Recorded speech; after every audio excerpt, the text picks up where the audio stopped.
Friends, आज मैं आपके लिए जो कहानी लेकर आई हूँ उसे सुनकर आपका आलस बिल्कुल खत्म हो जाएगा।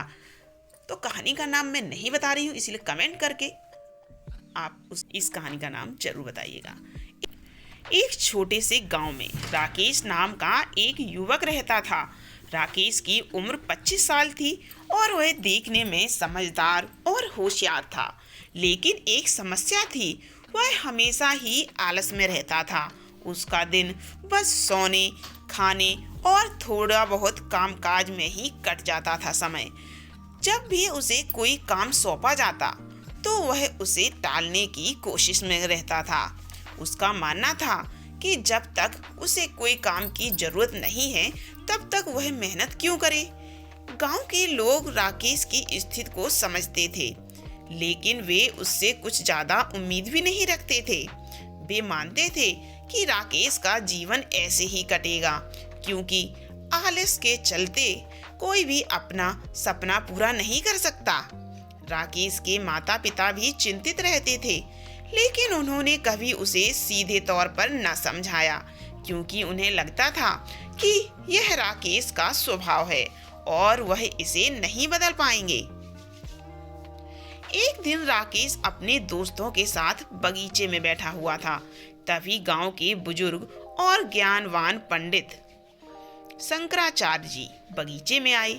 पंडित शंकराचार्य जी की उम्र 80 साल के करीब थी, लेकिन उनकी शारीरिक और मानसिक स्थिति बहुत मजबूत थी। उन्होंने राकेश को देखा और पास जाकर बोले, बच्चे, तुम कितने आलसी हो। तुम अपनी जिंदगी के सबसे अच्छे साल बर्बाद कर रहे हो। राकेश थोड़ा चौंका और बोला, क्या बात करते हो पंडित जी, आलस्य तो हर किसी के जीवन में आता है, क्या फर्क पड़ता है। पंडित शंकराचार्य जी मुस्कुराए और बोले, तुम जानते हो कि आलस्य तुम्हारा सबसे बड़ा दुश्मन है, लेकिन तुम यह नहीं जानते कि इससे मुक्ति कैसे पाई जा सकती है। राकेश ने सिर झुका लिया। पंडित शंकराचार्य जी ने उसकी प्रतिक्रिया देखी और उसे समझाने के लिए एक कहानी शुरू की। बहुत समय पहले की बात है। पंडित शंकराचार्य जी ने कहना शुरू किया, एक छोटे से गांव में एक युवा लड़का रहता था जिसका नाम अर्जुन था।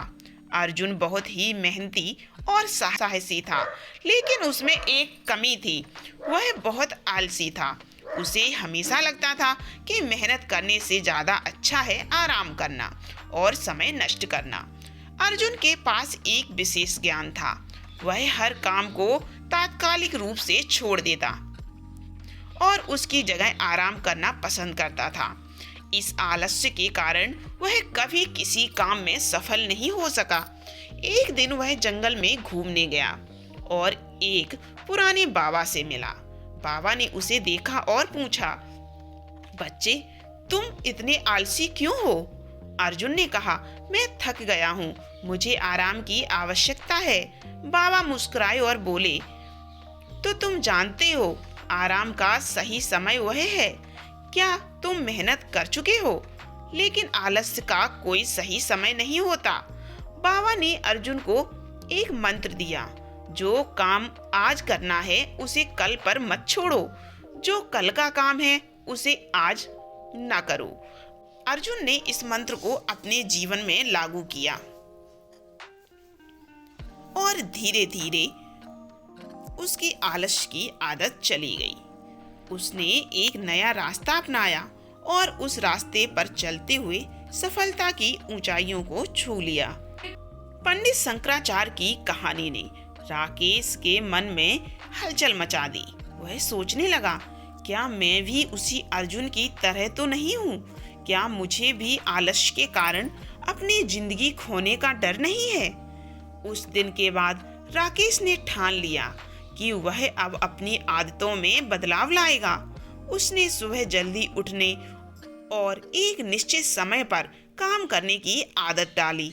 शुरू में उसे यह बहुत कठिन लगा, लेकिन जैसे जैसे उसने मेहनत करनी शुरू की, वैसे वैसे उसे सच्ची खुशी और संतुष्टि मिलने लगी। राकेश ने गांव के अन्य लोगों से भी ये बात शेयर की और उन्हें बताया कि आलस्य से मुक्ति पाने के लिए खुद को चुनौती देना बहुत जरूरी है। वह हमेशा अपने कार्यों को प्राथमिकता देने लगा और अपने दिन को बेहतर तरीके से बिताने लगा। समय बीतता गया और राकेश ने अपनी जिंदगी में कई बदलाव किए। उसकी मेहनत और आत्मविश्वास के कारण वह गांव के लिए एक उदाहरण बन गया। अब लोग उसकी तरह आलस्य को छोड़ने के लिए प्रेरित हो रहे थे। राकेश ने अब अपने सपनों को पूरा करने के लिए लगातार मेहनत की। उसने अपने जीवन के सबसे कठिन समय से पार पाया और एक सफलता की ओर कदम बढ़ाया।